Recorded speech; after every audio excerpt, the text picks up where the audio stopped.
아, 조직화의 원칙.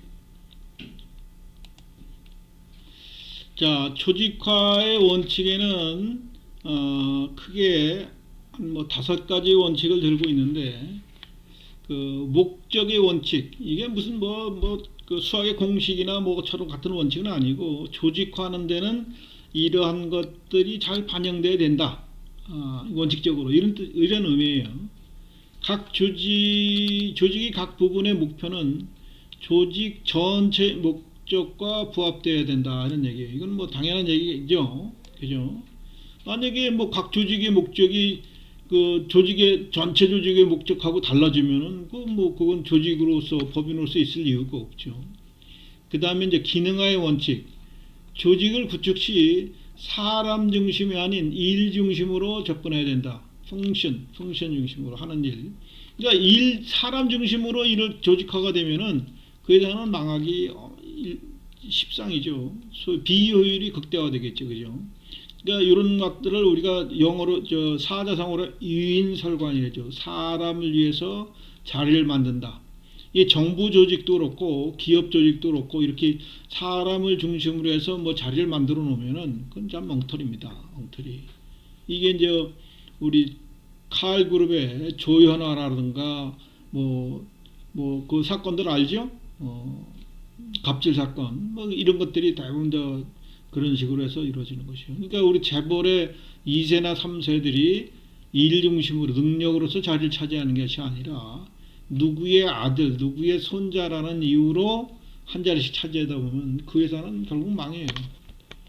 우리나라 재벌 그룹들도 30년 이상을 끈끈이 버텨온 기업은 삼성그룹과 LG그룹밖에 없어요. 다 삼성보다 훨씬 더 크고 잘 나갔던 회사들도 많이 있습니다. 사실은. 여러분도 백화점 하면 롯데배나 신세계백화점 얘기하죠. 거기서보다 먼저 했던 데가 사실은 미도파 백화점이 있었는데 지금 그 롯데백화점 그 서공동에 있는 롯데백화점 을지로 일가에 있는 롯데백화점 자리 터 그 옆에 소위 그 미도파 백화점이 있었는데 이제 망했고요. 또 명동에도 코스모스 백화점이라는 게 있었어요. 이것도 잘 나갔는데 그것도 망했고요. 또 그보다 더 밑에 저 종로 일가에는 화신백화점이라고 우리나라 최초의 백화점이 있었는데 이것도 망했죠. 그래서 뭐 돈 있다고 잘 살고 무조건 성장하고 그러는 게 아닙니다. 기업 전략을 수없이 바꿔가면서 조직도 개편하고 전략도 바꾸고 하면서 환경에 적응을 해야만 그 기업이 살아남습니다. 그 다음에 이제 책임과 권한의 원칙. 할당된 책임 수행에 필요한 권한이 주어진다. 이 말이 빠졌네. 우리 저기 보면 권한이 주어져야 한다. 그 다음에 권한 유임의 원칙. 상위자가 지닌 직무에 대해서는 권한을 하위자에게 적절히 유임해야 돼. 유임하면은 뭐 책임도 따라야 되겠죠. 물론 유임하면서 책임은 무조건 부하에게만 돌리면 안 돼요. 권한을 줬으면은 권한을 준 것만큼 감독 책임도 있는 거예요. 그죠? 그래서 권한을 유임하면 상위자가 그 밑에 관리자에 대한 일도 물론 그 사람이 잘못했다 하더라도 나한테도 책임이 있는 거예요. 그러고 항상 일어난 일, 루틴한 것들은 뭐 유임하면 되죠. 대부분 유임하는데 예외적으로 발생되는 일은 꼭 상급자한테 보고해서 일을 처리하는 결론을 얻어서 심지어는 어떤 경우는 그 사장님이나 또는 이사장님한테 회장님한테 그 승인을 득해서 일을 추진해야 되는 경우도 있습니다. 이건 뭐 개인도 그렇고 가정도 그렇고 다 마찬가지인데, 그러니까 사장님은 너무 자수성가신 분이고 똑똑해. 그럼 밑에서 하는 분이 힘들어요. 왜? 내가 뭘 하면 사장님한테 항상 체크를 당하거든. 그건 좋지 않은 거예요, 사실은 또 그런 기업의 경우에는 모든 일의 출발점이 사장님 지시를 해야만 움직여. 그러한 것이 이제 가장 대표적인 내가 지금 망해서 없었으면 대우그룹 같은 경우. 대우그룹은 김어중이라는 인물이 원래 특출나니까 자기가 아무리 노력해도 그 김우중 입장에서 딱 보면은 지적사항들이 딱 드러나요. 그러면 이거 이렇게 해라 저렇게 해라 얘기를 해야 내가 이제 대우조선에 가서 일을 잠깐 저기 회계 연구하면서 본 적이 있는데 거기는 업무 지시의 모든 사항이 다 회장님 특별 지시 근거 규정이나 무슨 임무가 이렇게 발생돼서 뭐 하는 게 아니라 회장님 특별 지시에서 모든 일이 다 움직여요. 그러다 보니까 회장님 하나 꼬꼬닥 하니까 회사가 저 그룹이 다 망해버렸죠. 이게 참 심각한 문제이기도 합니다. 우리나라는 이런 문제가 이제 가정에서도 있고 조그마한 조직 단위에도 생기고 자수성가한 사람 밑에서는 참 버텨내기가 어렵습니다. 그러니까 서로 그것들을 이해하고 관계를 유지하는데 엄청난 노력을 기울여야 합니다. 그 다음에 관리 한계 원칙. 한 사람이 상사가 지휘 감독할 수 있는 부하의 수에는 한계가 있다. 이거는 사실 업무의 성격이나 또는 그 루틴하냐 아니냐 뭐 이런 거에 따라 다르지만은 그 소위 그 정보 경제학을 배우다 보면 이런 게 있으면 정보의 오버로드라는 게 있어요. 오버로드. 사람이 정보를 처리할 수 있는 양의 한계가 있다는 거죠. 그러니까 정보가 많으면 많을수록 무조건 좋은 게 아니에요. 사람에 따라서는 5에 5에 플러스 마이너스 2 이 정도의 능력이 있다는 거죠. 그러니까 적은 사람 한 3개 정도까지는 판단하고 물론 3개 가지고도 헷갈리는 사람도 있어요.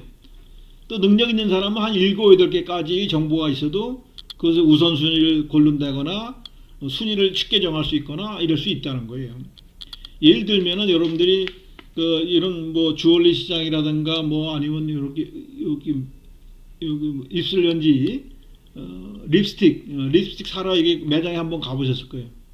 그러면 비슷비슷한 게 종류가 너무 많죠. 너무 많으니까 그런데 사러 갔는데 딱 하나나 2가지만 있어. 그럼 착 고를 수가 있는데 너무 많으면은 이걸 집었다 놓고 저것 집었다 놓고 처음에는 내가 A를 사러 갔는데 결국 나올 때는 Z를 사갖고 나오는 경우도 있어요. 이게 이제 소위 정보의 오버로드와 관련된 얘기들입니다. 이런 것들은 또 어떻게 하느냐 하는 문제들이 있는 거예요. 그래서 이제 권한 이임의 원칙 같은 데서는 많은 기업이나 얼마나 조직화되어 있으면 전결 규정들이 있어요. 이게 모든 것을 다 사장님이나 윗사람한테 결제를 받아서 하는 게 아니라 과장전에서 결제를 해서 시행해도 되는 것이 있고 아니면 부장선에서 종결 짓는 것도 있고 아니면 이사선에서 종결 짓는 업무들도 있어요. 그러니까 예외적인 것만 위로 보고를 해서 여러분 회계학 배우되면 그 현금 그 소액현금 제도라는 걸 배웁니다. 회계학 배우다 보면 그것도 일종의 이제 권한 이임에 관련된 얘기들이에요.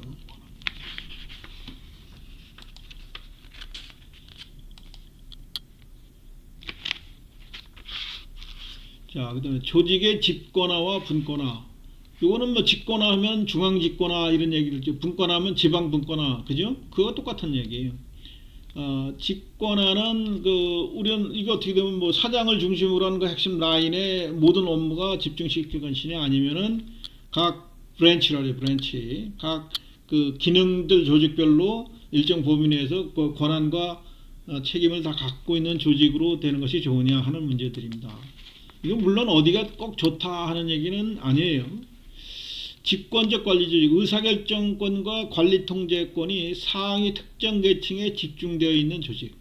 이건 뭐 조그만 기업일수록 그 뭐 사장님이나 여기에 다 집중되어 있겠죠, 그죠? 그러나 사장이 개입하지 않아도 잘 돌아가는 회사가 좋은 회사죠, 그죠?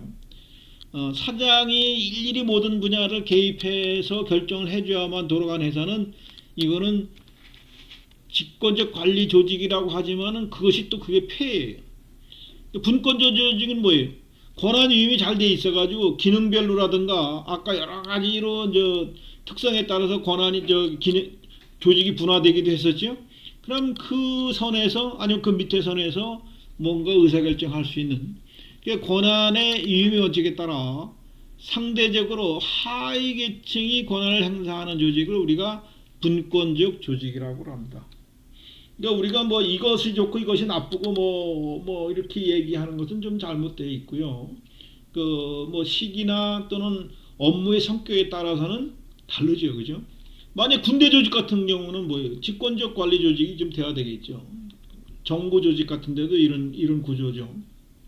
근데 이것도 이제 우리가 매년 그 정치권에서 뭐 여당이 야당했을 때 또는 야당이 여당했을 때 뭐 이럴 때부터 맨날 나아지는데 우리나라는 뭐 대통령제 그 수상제를 겸한 대통령제거든요. 근데 모든 권한이 총리에 있는 게 아니라 거의 다 청와대 비서실에다가 있어요. 그러니까 이건 너무 중앙 집권적이죠. 그것을 지금의 여당이 야당 시절에 그렇게 비판했었는데 그때보다도 더 집권화되어 있는 문제들이 있죠. 근데 이거는 사람의 문제가 아니라 조직의 생리와 이권 관련돼서 생길 수 있는 겁니다. 자, 집권화, 분권화가 되기 위한 조건에서 보면은 중요한 의사결정의 중요도가 낮을수록 어떻게 돼요? 분권화가 되죠. 그렇죠? 아주 중요한 건 사장이 해야 되니까. 그리고 반복적이고 정형적인 의사결정, 매번 똑같은 일이 계속 일장방창돼요. 그러면 뭐예요? 뭐 과장이나 부장선에서 전결해도 되겠죠. 이게 이제 소액현금 제도 같은 것들이 이제 이런 경우고요. 업무의 특성에 따라서 동적이고 유동성이 정도가 높을수록 사장이 거기 맨날 쫓아가서 의사결정하고 확인해야 되고 이러기는 어렵잖아요. 그죠? 이럴 때서는 지역장에게 책임을 줄 수도 있죠.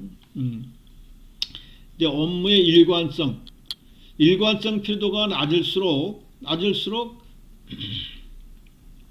밑에 이제 분권화가 된다는 얘기고요. 기업의 성장 정막, 성장하는 기업일수록 뭐예요? 밑에 조직들이 잘해야, 아까도 내가 얘기했지만은 사장님이 일일이 지시하지 않아도 밑에서 알아서 잘 하고 있을 때 그 기업은 성공할 수밖에 없어요. 그죠? 그 다음에 경영자의 관리 능력이 우수할수록 내가 아무리 분권화 시키려고 해도 맨날 그 일을 맡겨놨더니 맨날 일을 사고만 쳐. 큰 일만 벌어. 회사 맨날 마이너스만 시켜. 이러면 분권화 시키기가 어렵죠. 그죠? 아무리 사장이 힘들어도 자기가 다 한다. 여러분들 저기 우리 조선시대나 중국의 그 황제, 조선시대 왕이나 황제들이 상당히 단명을 해요. 왜 그런 줄 아세요? 일이 너무 많은 거예요. 그러니까 중국의 특히 이제 당나라나 또 그 청나라, 명나라 이때 그를 얘기하는 다루는 그 중국의 영화들 한번 많이 보시면은 많이 나오는데 항상 앉아서 하는 일이 뭐예요? 서류 결제만 해도 하루 종일 너무 급해요. 그러다 보니까 이제 뭐 황후가 이제 또 판치는 뭐 그런 경우도 생기고요. 우리나라 조선시대에서도 수많은 것들이 다 지역관리라든가 밑에서 삼성 육부에서 이게 해결해주면 좋은데 뭐 별 시시껄렁까지 다 황제 임금한테 보고를 해가지고 결제를 득해요. 그럼 임금하기가 얼마나 어렵겠어요. 우리가 이제 그 사도세자 얘기도 많이 들었죠. 사도세자도 그러니까 훌륭한 임금을 만들기 위해서 4살 되기도 전부터 황제 훈련을 시키는 거예요. 임금 훈련. 왕도 훈련을 시키는데 그 어려서부터 소위 과외를 하는 거예요. 최고의 석학들과 앉혀놓고. 그러니까 사도세자의 경우에도 엄청 그 천재였다는 거 아니에요. 근데 얘가 중간에 미쳐버린다고. 너무 일을 시키고. 그리고 너 황제로서의 이제 책임도 막중하니까 사서삼경도 일찍 깨야 되고 또 암송도 해야 되고 뭐 도덕서 또 하는 게 너무 많다 보니까 소위 세종대왕 같은 천재적 끼가 없으면은 왕을 잘 열심히 할 수가 없어요. 세종대왕은 물론 일도 많이 했고 좋은 일도 많이 했고 또 오래도 사셨죠. 그죠? 그러나 그렇지 못하면은 임금들이 상당히 단명을 합니다. 이게 능력의 문제에 있어서요. 소유와 경영의 분리 정도. 소유와 경영이 분리되어 있으면은 소유 경영에 집중되어 있으면 뭐 오너이자 소위 지배주주이자 그 사람이 사장이에요. 그 밑에 다 자식들이 다 있어요. 그런 분리가 잘 안 되겠죠. 그죠? 물론 큰 그룹사 같은 경우에는 큰 아들이 A 기업 같고 둘째 아들이 B 기업 같고 뭐 이런 것도 많이 있어요. 여러분들 저 삼성전자 그룹도 삼성 관련된 그 여러분들 전주재지라고 들어봤죠? 이것도 삼성의 큰딸인가가 하는 거고요.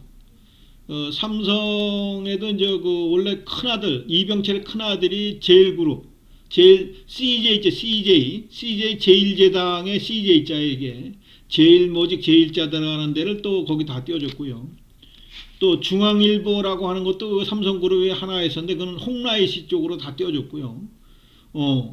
그래서 이렇게 아들 이건희 씨 밑에 또 삼성전자와 그 관계자들이 그 관계자들도 뭐 또 수십 개씩 있죠. 이런 식으로 분화되는 경우도 있습니다. 저 앞에서 살펴봤지만은.